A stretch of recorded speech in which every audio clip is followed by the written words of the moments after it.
Hey, good evening, guys. So I've got Pittsburgh Digital Mini Moisture Meter item 67143. I put it back in the package so you can see how it comes and we can put it together. They use 4 batteries, which used to be called hearing aid batteries, but anymore they're just small cells. Take the bottom off, turn it over. It has a picture of how to put the cells. These are LR44s, and it takes 4 of them. I wish I had 4 new ones to put in here, but I don't, but I'll take what they give us. Pretty simple. Oops.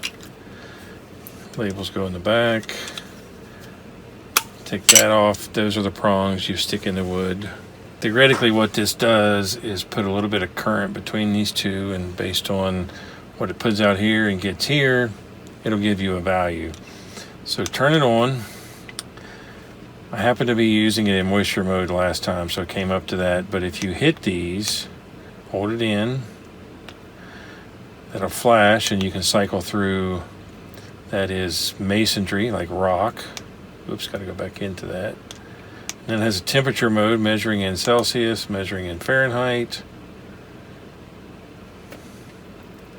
So it says it's 60 in here. That kind of surprises me because I just got in the ham shack, put the heat on, and it's already up to 60. Outside, it's about 15 degrees. And it's got a 15-second timeout. Very fast timeout, but with those LR44 batteries, I don't want to spend a lot of time using those. So turn it on. I left it in Fahrenheit. You have to get used to the cycle. So hold it in. Go Fahrenheit, moisture, masonry, Celsius, Fahrenheit. And if you want to put it on one of these, you actually pick the setting before it and hold the button. So Fahrenheit to moisture, masonry, Celsius, and Fahrenheit. I want the next one, so I'll hold it in. It'll go to it, and then when you let off, it'll go to the next one. Really strange. So it comes with a manual. They don't give an exploded view diagram. And how to use it, wow, really bad. So it'll measure 6 to 42% moisture in timber, paper, and cardboard. And in mortar, concrete, and plaster, it's 0.2 to 2% moisture. The accuracy for wood is less than 30%, plus or minus 2%. Well, if you're already off 30%, the 2 sure as hell ain't going to matter. 30% off, so if you have 10% moisture, it can say 7 or 13. That's a wide range because typically you want to measure and you want maybe 6 or 7%, and the accuracy there would be 2 either way. We have the digital moisture meter, so we're going to turn it on. It's going to go to moisture in wood. Happen to have a piece of wood. I went to my cutoff pile and found this.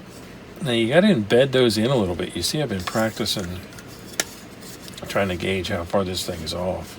I'll hold it in 6 and 7. So at 6, a 30% difference. What is that? 2. It can be 4 or 8. So you have to press in. Keep it pressed in to get a reading. So we're going to say 6 or 7. I find that very awkward to use, and it's only got 2 probes. Only got 2 probes? Should it have more? So I tested several pieces of wood, and they all came out to 6 or 7, which doesn't necessarily surprise me considering this is all stored in my shop, so they would all be about the same. But how accurate is it? Well, unless you have another moisture meter, you're not going to know. So I have this meter, and it has a cover for the probes, just like this one does. It uses a 9-volt battery, and it cost about $25 on Amazon 10 years ago. Still works fine. So it's got 4 probes. Well, that's a lot better, right? So this one has 4. So you should be able to press this in. So its most common number is 4, but you see this jumps around just like that one does. And it's how good a contact it makes with the wood. So if I hold that in a little bit, to me 4 is the most common number, but it's still jumping around. So 4 is within the error range of that one. But if I measured it and I saw 4 here and 6, what is it really? Somewhere between 4 and 6. Neither of them do real great. But this is going to give you an idea. It's going to let you know that it's 6 instead of 20 or 30.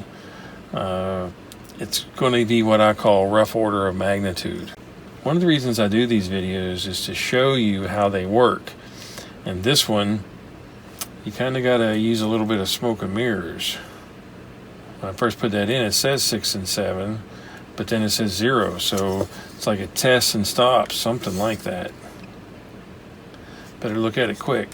For the price, this is okay. It's going to give you a rough order of magnitude. If you make fine furniture, you might want something a little more accurate. You might want to guarantee that it's 6 instead of thinking it's somewhere between 4 and 8. But anyway, it's a nice little tool. Doesn't cost you much. You always get what you pay for. Can't remember what I paid for it. I'm thinking it's a little less than $10 with the discounts. In terms of accuracy, I would be okay knowing it's somewhere between 4 and 8. Anything less than 8, probably okay with. So setting expectations on what you should get with this. So do I recommend it? Well, if you're happy within those ranges, yeah, I recommend it. They caution to take the batteries out if you're not going to use it for a while. I'll put this in my toolbox and I'll use it. So there you go. Somewhat handy tool. So if you like the videos, please subscribe to my channel. Thanks for watching.